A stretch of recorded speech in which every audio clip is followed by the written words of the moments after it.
Well, guys, I think that this is it.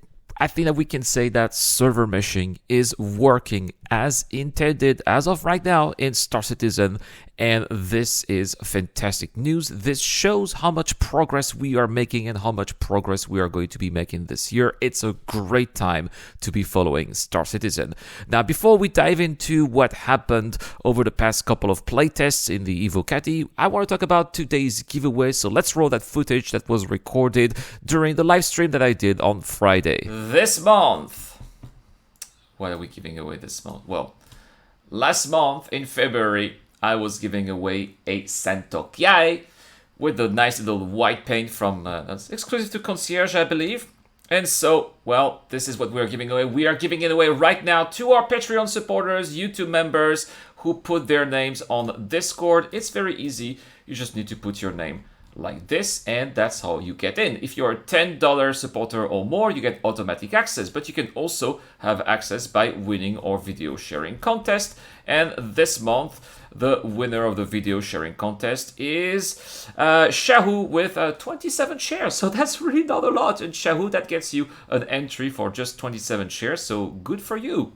Good for you. We're going to close this ad and let's see. So who is the winner of our Santokiai? A shit that's worth over $200, right? So it's quite a lot of money. Let's go. Let's check it out. I'm going to click and spin the wheel right now. Oh, yeah. Not a lot of names, only 42 entries. Let's see who is going to be the winner of this Santokiai. It's slowing down. No. Oh, Diplo, that was almost you. Dr. Forbin! Oh my god. He's gonna love this. All right, well, Dr. Forbin, congratulations. You just got yourself a Santokiai. Yeah, I'll contact you. I'm doing this live on live stream. This is not staged, not fake. I'm just doing it right now. Dr. Forbin, who's been supporting the channel for quite some time. I'm glad that this is being returned to you, buddy. And yeah, I'll talk to you on Discord. This is awesome. And what am I giving away this month? Well, I put the picture on YouTube.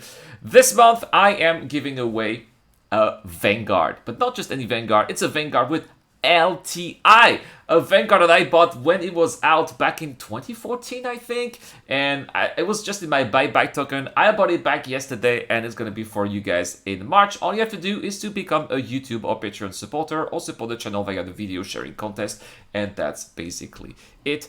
Just enter your name on Discord or share the videos, and that's how you can get in for this giveaway. And again, as I said, we are giving away a Vanguard with LTI. And once again, congratulations to Dr. Forbin. But now let's talk about server meshing and the latest test and the jump points and Pyro. So many things to discuss, guys. This is incredible. I think that, of course, the most satisfactory point here is that the jump gates worked. And on both sides, you could successfully jump from Stanton to Pyro and from Pyro to Stanton. And apparently, you are considered on the other server once you get inside the jump point. So that is the report from the Evo Caddies here. That's what they're saying.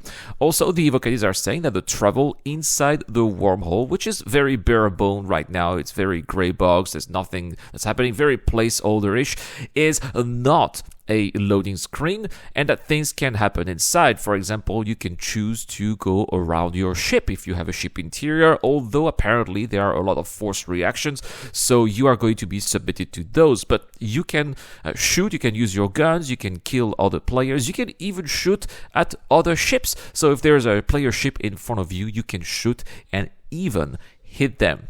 Getting into a wormhole apparently is very easy. You just need to press B as if you go into quantum mode, but instead you need to align yourself with a wormhole and also go at a certain speed, meaning that if you go too slowly, it's not going to work and you will be rejected by the wormhole and bounce back at the entry location. People are saying that it's super fast. I've had reports, people say that they have been rejected at 2 kilometers per second. So I don't know about this. If you're an Evo Caddy, if you can confirm that, let me know in the comment section down below. You also need to be properly aligned with the wormhole. Apparently, there's a threshold of 22 degrees, but reports indicate that in this current stage, it's only working properly if you are properly aligned, which may cause a lot of frustration and is one of the reasons why this is being tested in Evocati right now. It's also worth noting that only jump-capable ships are able to jump, so it does not apply to every single ship, obviously.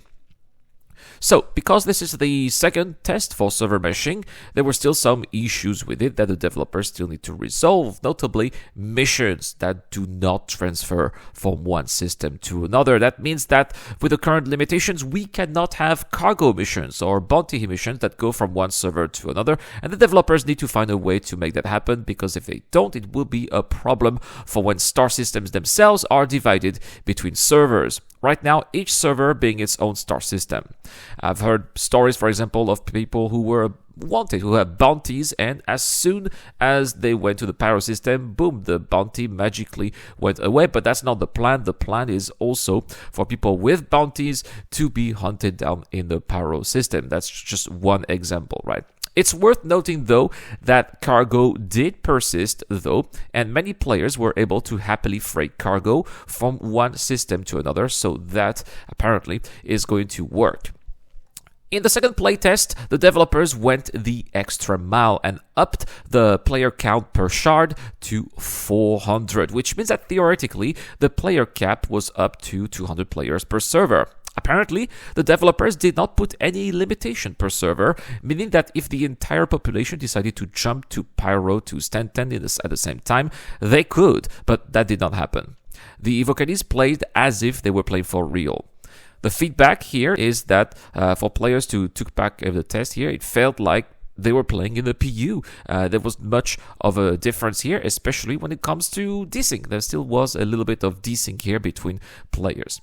So, how is that possible? How are the developers able to raise the player cap to 200 players per server? And what could this mean for the future releases of Star Citizen before Star Citizen Alpha 4.0 happens? Well, remember that for server meshing to work, Cloud Imperial Games need the replication layer, which is working as intended. That is now a fact.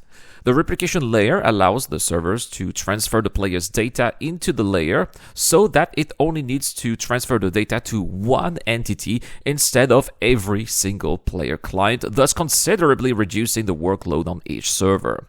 Because of that, it's not illogical for Cloud Imperial Games to probe raising the player cap, and this is something that we could see as soon as the replication layer hits the PU, which in theory could happen before Star Citizen 4.0.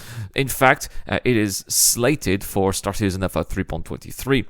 Let me know in the comment section down below, guys. Do you think that we are going to see 200 players per server or more? Are you on Evocati? How was the playtest? I want to know everything down there. That is all for this video. Thank you so much for watching. As always, I wouldn't be able to make all of the content without my Patreon and YouTube members. If you want to help out the channel, please consider doing so. The links are in the description down below. It also gets you an entry for this month giveaway, which is a Vanguard with LTI. I will see you guys in the next video. Take care, everyone. Cheers.